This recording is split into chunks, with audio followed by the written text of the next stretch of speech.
Olá pessoal, sejam bem-vindos a mais um vídeo a respeito do curso sobre os juizados especiais criminais. E como já sabem, fazemos aqui estudos artigo por artigo. No dia de hoje, o objeto de estudo é o parágrafo 1º do artigo 65 da Lei 9.099. Sem mais delongas, vamos à leitura do artigo. Bom, esse artigo, ele disciplina o seguinte. Diz assim: não se pronunciará qualquer nulidade sem que tenha havido prejuízo. Então, como já havíamos visto no vídeo anterior, nós estamos tratando nesse artigo 65 sobre o tema nulidade, perfeito, isso já foi mencionado no artigo anterior, e nesse momento aqui, nesse dispositivo, está sendo trazido o princípio do prejuízo, ok? Vamos agora estudar um pouco mais a fundo em que ele consiste. Bom, pessoal, o princípio do prejuízo, também chamado de pas de nullité sans griffe, ele é um princípio que eu acredito que nós podemos compilá-lo nos termos do parágrafo 1º do artigo 65, certo? Então, assim, se pudéssemos conceituá-lo, eu acredito que esse parágrafo 1º, ele resume muito bem o sentido do princípio do prejuízo, que é exatamente isso, não se pronunciará qualquer nulidade sem que tenha havido prejuízo, ou seja, para que seja reconhecida uma nulidade, alguma das partes tem que ter sido prejudicada, do contrário, o ato é válido, tá certo? Vamos agora aqui aos itens que eu separei para podermos estudar. Na letra A eu constei o seguinte: ainda que um ato processual tenha sido praticado sem a observância de alguma formalidade, não se pronunciará a nulidade se as partes não foram prejudicadas. Vocês verificam que, até por isso eu mencionei para vocês, né, que o próprio parágrafo 1º ele resume muito bem o conteúdo desse princípio. Só se reconhece nulidade se houver prejuízo a alguma das partes. Perfeito?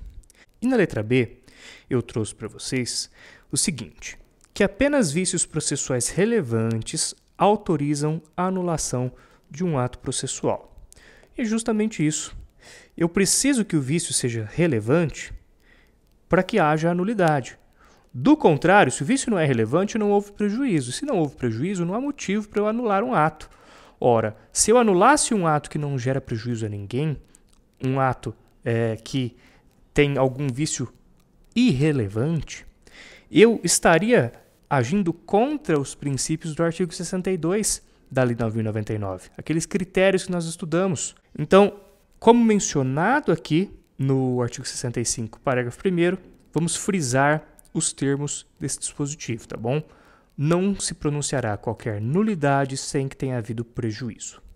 E o exemplo que eu constei para vocês, nesse slide aqui, é o seguinte. Imaginemos que o juiz impede que o advogado exerça o contraditório e a ampla defesa. Ok? Evidentemente, há uma irregularidade aqui. Não é possível que isso aconteça. Isso é errado. O contraditório e a ampla defesa são garantias constitucionais do cidadão. Todavia, esse juiz absolve o acusado. Ora, aí eu pergunto, houve prejuízo? O juiz não permitiu que o advogado se manifestasse antes de absolver. Mas o juiz, o que ele fez? Ele absolveu o acusado. Não faz sentido algum o acusado recorrer reclamando que foi absolvido, porque queria falar antes da sentença absolutória. Isso não tem justificativa. Então, considerando que não houve prejuízo à parte, automaticamente segue-se que não haverá nulidade a ser decretada. O ato processual, no caso uma sentença absolutória, ele é válido. Perfeito? Vamos ao próximo slide agora.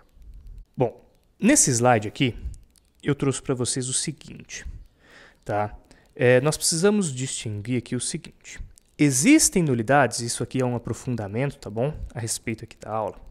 Existem nulidades que são chamadas de nulidades absolutas. Por outro lado, existem nulidades que são chamadas de nulidades relativas. E o que é a distinção, segundo a doutrina, da nulidade absoluta para a nulidade relativa? Segundo a doutrina, a nulidade absoluta tem um prejuízo que é presumido. Então, na nulidade absoluta, diante da alta gravidade do fato que foi praticado, o prejuízo é presumido.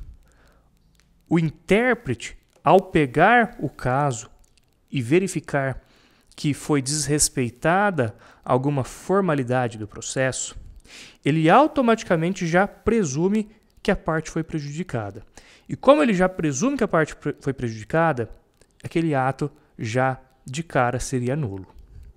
Já na nulidade relativa, o prejuízo ele deve ser alegado oportunamente e comprovado. Veja a diferença. Na nulidade absoluta, há uma presunção de que há prejuízo. Na nulidade relativa, não existe essa presunção. Na nulidade relativa, é necessário que a parte vá lá e comprove efetivamente o prejuízo suportado. Perfeito? Então, essa aí é a distinção segundo a doutrina, da nulidade absoluta para a relativa. Perfeito? O que eu queria também aprofundar aqui com vocês é essa parte final aqui, tá bom? Que é o seguinte. Saibam que, mesmo na nulidade absoluta, essa presunção, ela admite prova em contrário. É exatamente o sentido aqui da presunção iuris tantum, tá certo? A presunção iuris tantum é uma presunção que admite prova em contrário. Então, há uma presunção de prejuízo? Há. Perfeito, evidente. Todavia, a parte contrária pode, processualmente, comprovar que o prejuízo que era presumido, em verdade, naquele caso concreto, não se verificou. Então, nós precisamos distinguir isso, perfeito? Uma coisa é a nulidade ser classificada como absoluta e como relativa. Outra coisa é a forma pela qual nós vislumbramos o prejuízo. No caso da nulidade absoluta, existe o prejuízo presumido, todavia, essa presunção ela admite prova em contrário. Então, ela é chamada de presunção iuris tantum, tá certo? Então, não é um negócio que automaticamente, obrigatoriamente, se houve nulidade absoluta, o ato necessariamente será anulado. Não, não é assim que funciona. Eu até posso voltar ao slide anterior. Vocês lembram do slide anterior que o juiz negou o contraditório e a ampla defesa?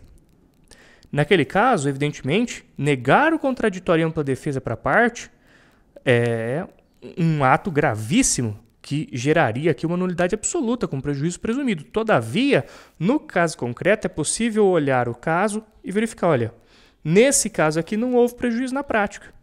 Então, essa presunção ela é chamada de iuris tantum, tá? É uma presunção que ela recebe o nome de relativa. Mesmo na nulidade absoluta, a presunção de prejuízo ela é relativa. Perfeito?